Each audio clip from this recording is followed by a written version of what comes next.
Hi guys, PK here. Thank you for being with me, whether you're walking your dog or cooking in the kitchen or just going, I don't know, for a drive, coming home from work, anything like that. Thank you for lending me your ear. I'm very grateful. In this episode, I was actually interviewed by a mortgage broker. They're called Hunter Galloway.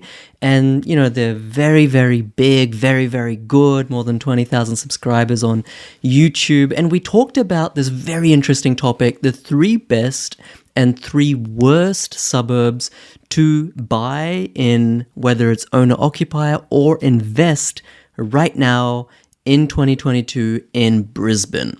Okay, so if you're interested in Brisbane, you already have a property here, or you're looking to invest here or buy a property in Brisbane, you just can't miss this episode, right? And we'll also talk about whether it's a good time to buy and, all of the kind of fear that goes around buying in a market that isn't booming and when we might see the boom start again. All right, so these are the topics. Don't miss it. Brisbane deep dive. I hope you guys get a ton of value. Welcome to the Oz Property Investment Mastery Podcast. My name's PK and I help busy people build passive income by buying top 5% growth and cash flow property and build a portfolio using data without wasting months doing research, spending weekends at inspection or catching flights, or dropping $10,000 to $20,000 on buyer's agents every single time. So if you're confused, lack confidence, and just overwhelmed with all the information and marketing misinformation available online and don't know where to start, then this show is for you. So starting off on the three suburbs to avoid, what's your recommendations here? So I think the first one, and I hear this a lot, is people hear about this suburb called Toowong, which is on the south side or central south side of Brisbane. It's close to the St. Lucia, University of Queensland. And, because of that Queensland University, everyone thinks that, Toowong must be a fantastic suburb close to this infrastructure story. But really the problem with Toowong is, and I'm talking about units here because houses are just far too expensive in Toowong. The problem is that there's always building new and new towers to accommodate student accommodation. So supply is really an issue. And what you see is, despite Australia going through this massive property boom in the last 1 or 2 or 3 years, Toowong units have been basically dead flat. So I sort of hate to think what will happen going forward. Definitely. So I guess the supply and the increased supply doesn't really give you that capital gains or the capital appreciation in the future with Toowong, which makes a lot of sense. I myself had a property in Ashgrove. It was a unit, my first home, and I had that for about 8 years. I had the same problem. They had heaps of new properties being developed in Brisbane city centre, in Fortitude Valley, a bunch of areas. And for the last sort of 8 years that I held it, I actually lost money when I sold it. So good tip there. Really appreciate that. So I guess Toowong being the number one area to avoid if you're looking at units. What's the number two suburb that you have there, PK?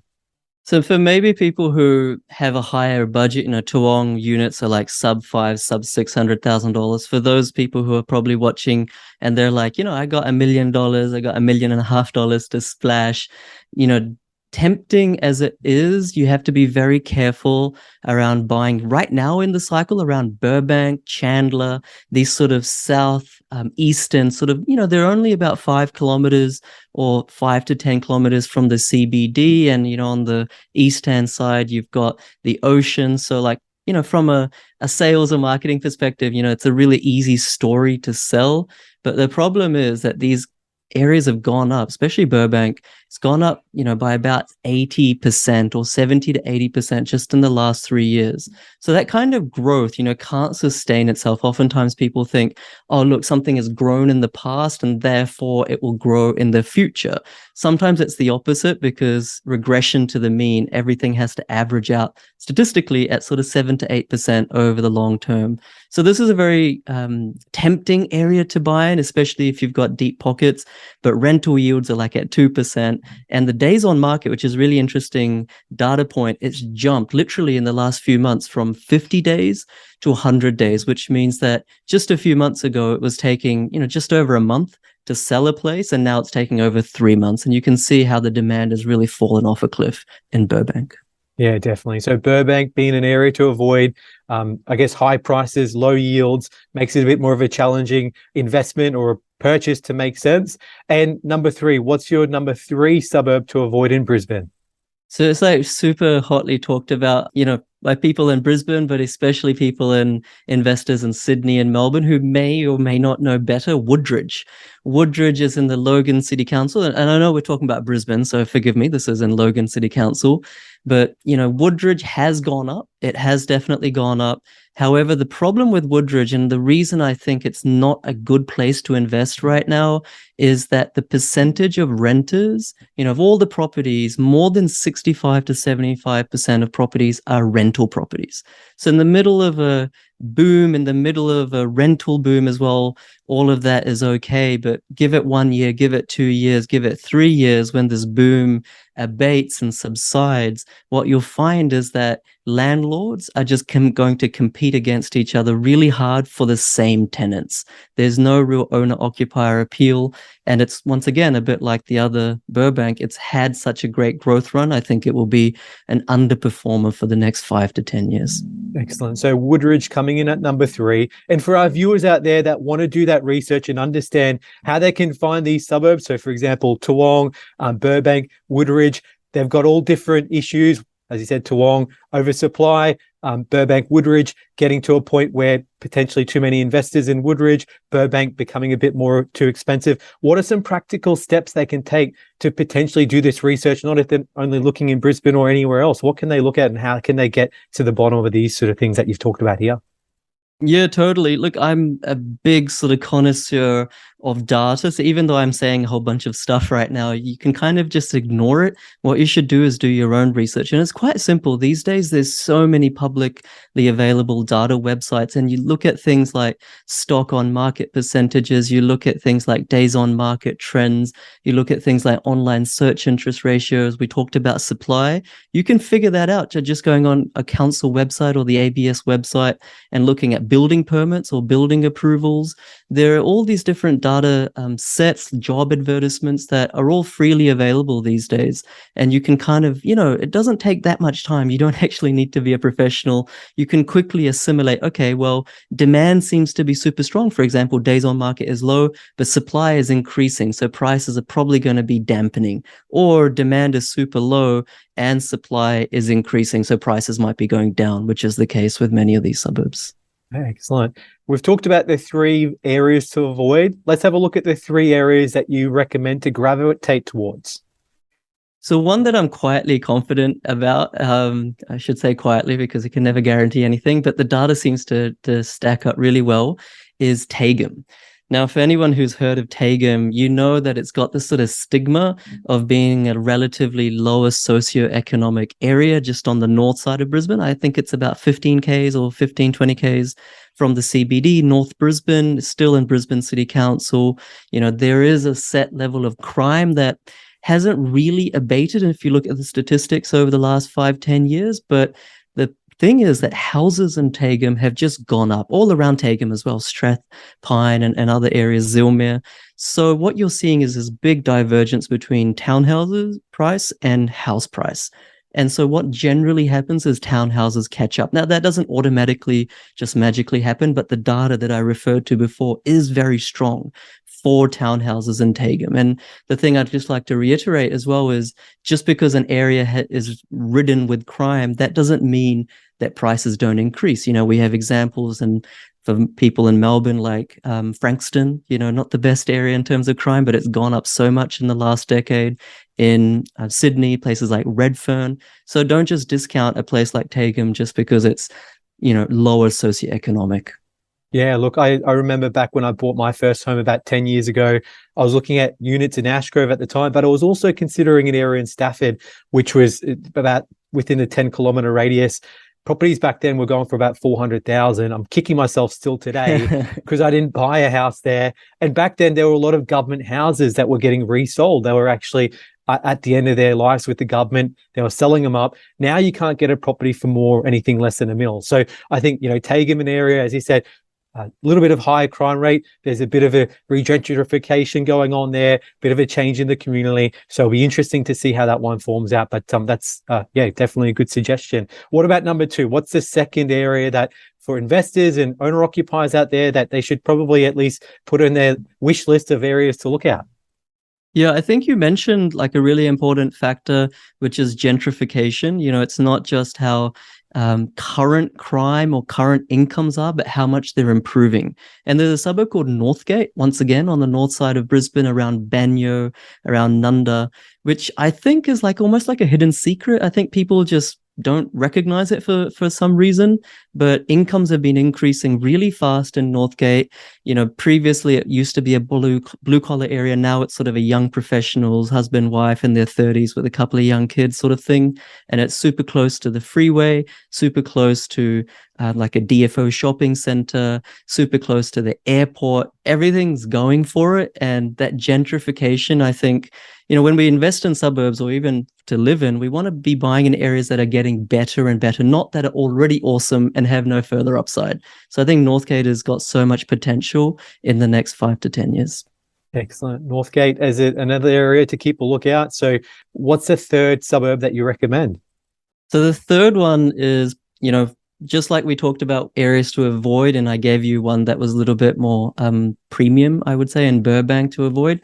Clayfield is one that you should potentially go for in the north side of Brisbane, much closer to the CBD as opposed to, Tagum and Northgate. The thing with Clayfield, and once again, when I'm talking about Northgate, when I'm talking about Tagum and Clayfield, I'm really concentrating my discussion on townhouses, right? Townhouses, you can still get stuff under 500, under 600, 700K. And the great thing about Clayfield is that the prime attraction is this private school, Clayfield College. And up to date, or up to now, it was just for girls, just for females. It was a single sex college. And they've just opened that up to now boys. And if you look on the north side of Brisbane, there's not that great many schools just for boys. There's St. Joseph's Nudgee College, but not so many others. And Clayfield College has a fantastic reputation. I know a lot of people moving within that sort of Clayfield area just so they can send their sons to this area now. And, it's a premium suburb, big disparity between houses and townhouses. So I think townhouses have a long way to go. Awesome. Well, Clayfield being the third place to gravitate towards. Now, how do you feel with the Olympics coming up in 2032? This is going to play out for the property market in Brisbane, and those that are interested in the Brisbane property market, what they should be aware and what potential upside or downsides there may be. Yeah, no, it's a terrific question. And I've done a couple of videos on this because I'm a little bit against the grain on this subject. Everyone's saying Brisbane will boom, Brisbane will boom. It's a great place to invest over the long term. I don't disagree, but a lot of the infrastructure that is needed and will be used for the Olympic Games is already there. Like, for example, the Gabba, they just have to redevelop it, update it, refurbish it. So it's not like you're building a brand new, set of stadiums and things like that from scratch. All of that was already in train, regardless of whether you have the Olympics or not. Now, that doesn't mean that Brisbane's not going to do well, but I think the sort of sentiment may be overcompensating for the Olympic Games. But the flip side of that is sometimes if enough people believe in something, it happens anyway. So I know a lot of people in Sydney, Melbourne, they see Brisbane as this sort of affordable mecca of property investing or moving their families when, to get the affordable type of lifestyle. And if enough people think that way, that will then start transpiring in the data, and that will mean that it's a self-fulfilling prophecy. So I definitely think Brisbane's got way more upside than Sydney or Perth in the next 10 years. Is it because of the Olympics? Maybe, maybe not, but the Olympic Games definitely doesn't do any harm to it. 100% PK. And also we're seeing a high increase of net migration in Queensland as well. So that definitely has another factor to take into consideration. What do you say to those buyers out there that are sort of waiting to time the market? They see the news, they see talks of the market going down by 18% in Sydney and Melbourne, talks of Brisbane market potentially going backwards by 6% next year. What do you say to those buyers out there that are actually sitting on the fence and they're going, should I wait to get in the market? Is now the right time? I think there's two things. The first thing is like, in stock investing or like cryptocurrency, there's this concept of buy the dip. As soon as prices fall, that's when you buy, supposedly, and then you get the gains. Property markets don't really work like that. They don't just go up and down. They have a boom period, and then there's a sort of long or elongated consolidation or plateau period, and then there's another, rapid price movement upwards. So it's not like if Brisbane, let's say, or any of these suburbs that I've mentioned goes down by 10%, that all of a sudden you can time that perfectly and the next year it will go up by 10%. That's not how real estate works. So it's really comes down to markets within markets. And that's the second point. Even right now, like I've shared with you just now, there are suburbs or markets within markets that are still growing. Like even though the media is saying that Brisbane is falling, and on aggregate, it definitely is. The 3 suburbs that I mentioned at the end there, amongst many others, are actually still at the start of their growth cycle for a particular type of dwelling, i.e. townhouses. So I think, for property investors, they sort of owe themselves enough education to not just wait for the dip or wait for the bottom, but to invest when they can. But it's where you invest that's more important than when you invest. That's awesome. Awesome advice, PK. Did you have any other final thoughts?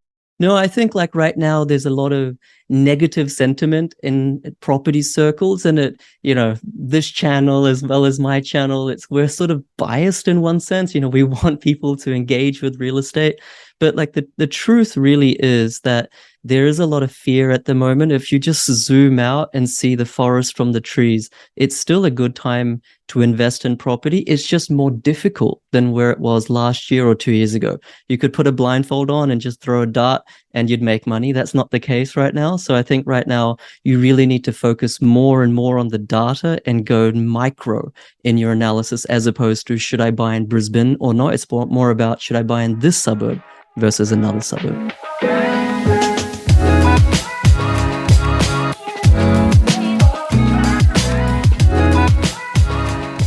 So I hope you got some value from that guy. That was pretty direct. We went pretty deep on particular suburbs. It's very rare that you find commentary on specific suburbs, but I really stand by the data because it's way more important than just my opinion. Thank you for being with me. I'll see you next week. And as always remember to invest in the 6 inches between your 2 ears. That real estate is more valuable than any real estate on earth. All right, you can do it, guys. Catch you later.